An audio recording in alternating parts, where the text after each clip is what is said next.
చంద్రబాబు నాయుడు గారు ఆయనలో ఏం మాట్లాడతాడు? ఆయన ప్రజాస్వామ్యంలో కొడకల్లారా అని మాట్లాడడము ఎంతవరకు కరెక్టు? ఇదే ఆయన ఇచ్చే మెసేజ్, సమాజానికి ఇచ్చే మెసేజ్ అదేనా? ఆయన ఏం మాట్లాడతారు? చెప్పులు చూపిస్తారా? కొడకల్లారా అని మాట్లాడతారా? వైసీపీ వాళ్ళందరినీ కూడా కొడకల్లారా అని మాట్లాడతారా? ఇదా ప్రజాస్వామ్యము? వీళ్ళకి తెలిసిన ప్రజాస్వామ్యం ఇదేనా? ఇదే మెసేజ్ వాళ్ళ సమాజానికి ఇస్తున్నారా? ఇంకా వీళ్ళు అంటారు ప్రజాస్వామ్య పరిరక్షణ కోసం మేము వస్తాము అంటారు. మీరు మాట్లాడింది ఏంది? మీరు చూపించే చెప్పులేంది? చూపించి మీరా ప్రజాస్వామ్య పరిరక్షణ కోసం వస్తారు అంటే ఏంది? ఇంకా అందరు అట్లే మాట్లాడాలనా? అందరు అట్లే చేయాలనా? ఏమన్నా బుర్రుందా వాళ్ళకి? మాట్లాడుతుంది ఏంటంటే అక్కడ విశాఖ గర్జనలో ప్రజలు వాళ్ళకు సంబంధించినటువంటి తాలూకా వాళ్ళ అభిప్రాయాల్ని, వాళ్ళ మద్దతుని పెద్ద ఎత్తున తెలియజేశారు. వాళ్ళకు ఉన్నటువంటి ఇంట్రెస్ట్ కానీ వాళ్ళ తాలూకా అభిప్రాయాన్ని వాళ్ళు స్పష్టంగా ప్రజలందరికీ కూడా అక్కడ తెలియజేశారు. అది గ్రాండ్ సక్సెస్ అయింది. తర్వాత కేవలం దాన్ని డైవర్ట్ చేయడానికే ఆ ప్రాంత ప్రజలకు అక్కడ వాళ్ళకు మంచి జరగొద్దనే ఒక ఉద్దేశంతో అక్కడ జరిగినటువంటి ఒక సభను డైవర్ట్ చేయడానికే పవన్ కళ్యాణ్ గారు అక్కడికి వచ్చారు. అక్కడికి వచ్చి మేము ఏ విధంగా ఇబ్బంది పడ్డారో అందరూ చూశారు. అయితే వీళ్ళు అక్కడి నుంచి వచ్చి అది సక్సెస్ని ఓర్వలేక అక్కడి నుంచి వచ్చి ఇక్కడ ఈయనకి ఏం జరగకపోయినా అక్కడ ఇబ్బంది పడ్డది మేము మంత్రులం, మేము ఇబ్బంది పడితే ఈయన ఇక్కడికి వచ్చి పవన్ కళ్యాణ్ గారు ఇక్కడికి వచ్చి ఏదో జరిగిపోయినట్టు ఏది పడితే అది మాట్లాడతాడు. అది మాట్లాడడం కరెక్ట్ అని మీరు సమర్థిస్తున్నారా? ఆ ధోరణి కరెక్ట్ అని మీరు సమర్థిస్తున్నారా? అది కరెక్ట్ ధోరణి ప్రజాస్వామ్యంలో ఎంతవరకు కరెక్ట్? అది అలా ఆయనకి చంద్రబాబు నాయుడు పవన్ కళ్యాణ్ ఒకటన్న విషయం ఎప్పుడు మాకు తెలుసు. ముసుగు తీసి బయటకు వచ్చారు. ఓకే ఫైన్, మేము కాదంటం లేదు. వాళ్ళు తీసినా తీయకపోయినా వాళ్ళిద్దరు ఒకటే. మా నాయకుడు చెప్పాడు, మేమందరం కూడా చెప్పాము, మేము ఎన్నోసార్లు మాట్లాడాము. వాళ్ళిద్దరు ఒకటే. వాళ్ళు వచ్చి వాళ్ళు ప్రజాస్వామ్య పరిరక్షణ అని వాళ్ళు మాట్లాడే మాటలు, వాళ్ళు మాట్లాడుతున్నటువంటి తీరు, వాళ్ళు యూజ్ చేస్తున్నటువంటి లాంగ్వేజ్ ఎంతవరకు కరెక్టు? వాళ్ళు వాడుతూ ఇక వాళ్ళు ఏం మెసేజ్ ఇస్తారు, వాళ్ళు ఏం చేస్తారు? విశాఖ మాపైంది కాబట్టి నన్ను ఆపారు, నన్ను అడ్డుకున్నారు. దానికి దాడి చేసిన వాళ్ళు కూడా మా వాళ్ళు లేరు. మీరు చెప్పండి, విశాఖ గర్జన ఫ్లాప్ అయిందా? మీరు చెప్పండి, మీకు అనిపించిందా? మీరు చూసినప్పుడు మాట్లాడాలి. మరి మీరు చూసిన వాళ్ళని అడగండి. ఇక్కడ ఉందా? సరే మీరు వదిలేండి, మీరు చెప్పండి. విశాఖ గర్జన ఫ్లాపా? అంత వర్షంలో నేను నడిచాను, నేను వెళ్ళాను అక్కడ, నేను కూడా వెళ్ళాను, నేనేమో ఆడియన్స్ని కాదు, నేను పార్టిసిపేట్ చేశాను. మేము మా ప్రభుత్వం తాలూకా ఆలోచనని మేము చెప్పాము. మేమేం చెప్పాము? అందరూ బాగుండాలి, అందులో అమరావతి ఉండాలి, గుంటూరు జిల్లాకు చెందినటువంటి వ్యక్తిగా నేను కోరుకుంటున్నాను నేను చెప్పాను. అక్కడ ఏం చెప్పారు? వైజాగ్ ఎగ్జిక్యూటివ్ క్యాపిటల్ కావాలని వాళ్ళు చెప్పారు. అంత వర్షంలో కూడా అన్ని రకాల వాళ్ళు వైఎస్ఆర్ కాంగ్రెస్ పార్టీ జేఏసీ పిలుపు మేరకు మద్దతు ఇచ్చింది. అక్కడ అన్ని వర్గాలు ఎంతోమంది మేధావులు వచ్చారు, స్టూడెంట్స్ వచ్చారు, రకరకాల వాళ్ళందరూ వచ్చారు. అందరూ నాన్ పొలిటికల్గా చాలా మంది సంఘాలు వచ్చినాయి. వాళ్ళందరూ ఏం చెప్పారు? మా ప్రాంతాన్ని, వెనుకబడిన మా ప్రాంతానికి డెవలప్మెంట్ కావాలి, మేము మద్దతు ఇస్తున్నాం, కోరుకుంటున్నామని చెప్పారు. అంత భారీ వర్షాన్ని కూడా లెక్క చేయకుండా వాళ్ళు వెళ్తే ఇది చూడలేక ఓర్వలేక వాళ్ళు చేస్తున్నటువంటి కామెంట్స్. తనకు ఎక్కడ కావాలన్నా కూడా ఉచిత బోర్లు వేస్తున్నటువంటి ప్రభుత్వం జగనన్న ప్రభుత్వం. అలాగే పంటలకు గిట్టుబాటు ధర ఇస్తున్నటువంటి ప్రభుత్వం జగనన్న ప్రభుత్వం. రైతుకి ఏం కావాలండి? రైతుకి ఏం కావాలి? సకాలంలో రైతుకు వర్షాలు ఉండాలి, ఒక గిట్టుబాటు, అధిక దిగుమతి అనేది అధిక దిగుబడులు ఉండాలి, అలాగే అత్యధిక ధరలు రైతుకు కావాలి. ఈరోజు అవన్నీ కూడా ఈరోజు మన జగనన్న ప్రభుత్వంలో రైతుకి అన్నీ కూడా ఈరోజు అందుతున్నాయి. అలాగే రైతు చాలా సంతోషంగా ఉన్నాడు.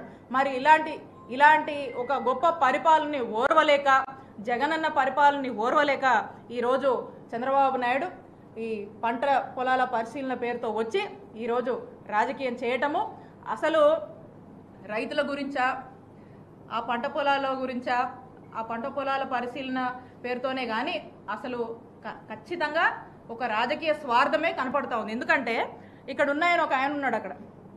ఆయన ఏమంటాడంటే ఇదంట ఒక సెంటిమెంట్ అంట. ఆయన మాట్లాడుతున్నాడు ఈరోజు, మీ అందరు కూడానే ఉంటారు. ఇది ఒక సెంటిమెంట్ అంట. అప్పుడెప్పుడోనంట చంద్రబాబు నాయుడు ఆయన నాదెండ్ల నుంచి తూబాడు దాకా వస్తే ఏందో సెంటిమెంట్ బాగుందంట, సెంటిమెంట్ బాగా పనిచేసిందంట, మళ్ళీ సెంటిమెంట్ రిపీట్ చేయాలని చెప్పేసి తీసుకొచ్చారంట. అంటే మీ మనసులో ఉన్న మాటని ఆయన మనసులో ఉన్న మాట ఆయనే బయటికి చెప్పిండు. ఇది సెంటిమెంట్ మాత్రమే, సెంటిమెంట్ కోసం వచ్చారంట. అంతేగాని రైతుల కోసమో పంట పొలాల కోసమో ఏదో అనేది కాదు. కేవలం ఈ వేదిక రాజకీయం కోసం, వాళ్ళ స్వార్థ రాజకీయాల కోసం, కేవలం గోబెల్స్ ప్రచారాల కోసం వాళ్ళు వచ్చారు. ఇక్కడ రైతులు ఎవరు కూడా మీ మీ మీ డ్రామాని ఎవరు కూడా నమ్మే పరిస్థితిలో లేరు. రాష్ట్ర ప్రజలందరికీ తెలుసు, ఇక్కడున్న ప్రజలు కూడా ప్రత్యక్షంగా చూశారు. మీ మీ సెంటిమెంట్ల కోసం, మీ మీ స్వార్థ రాజకీయాల కోసం వచ్చారని స్పష్టంగా అర్థమవుతా ఉంది. అయితే అంతేకాకుండా ఈరోజు ఆయన అంటాడు, చంద్రబాబు నాయుడు అంటున్నాడు, ఇక్కడంట ఎస్సీలకి, బీసీలకి, మైనారిటీలకి అసలు ఏం బాగా జరగట్లేదంట, అసలుకి ఏం జరగట్లేదంట అని మాట్లాడుతూ ఉన్నాడు.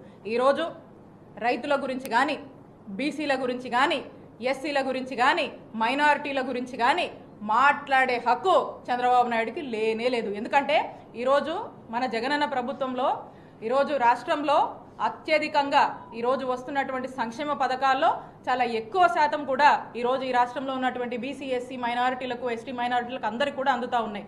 దాదాపు 1,71,000 కోట్ల రూపాయల సంక్షేమాన్ని ఈరోజు ఈ రాష్ట్ర ప్రజలందరూ కూడా జగనన్న ప్రభుత్వంలో అందజేయడం జరుగుతూ ఉంది.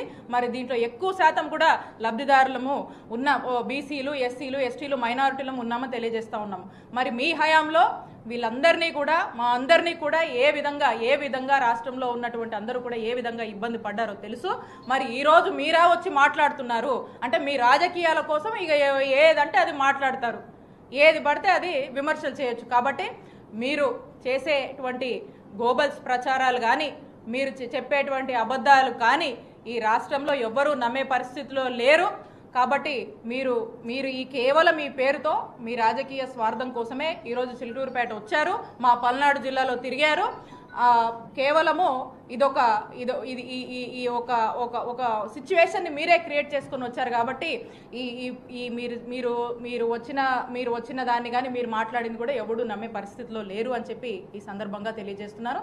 రైతులు కానీ ఈ రాష్ట్రంలో బీసీలు, ఎస్సీలు, ఎస్టీలు, మైనారిటీలు కానీ ఈ రాష్ట్రంలో మహిళలు కానీ ఈరోజు ఈ రాష్ట్ర ప్రజలు బాగున్నారంటే అది జగనన్న నాయకత్వంలోనే, ముందు కూడా జగనన్న నాయకత్వంలోనే ఖచ్చితంగా మేము బాగుంటాము. ఒక జగనన్న లాంటి నాయకుడు పరిపాలనలో మేము బాగున్నామని ఈరోజు రాష్ట్రంలో ప్రజలందరూ చాలా సంతోషంగా ఉన్నారు.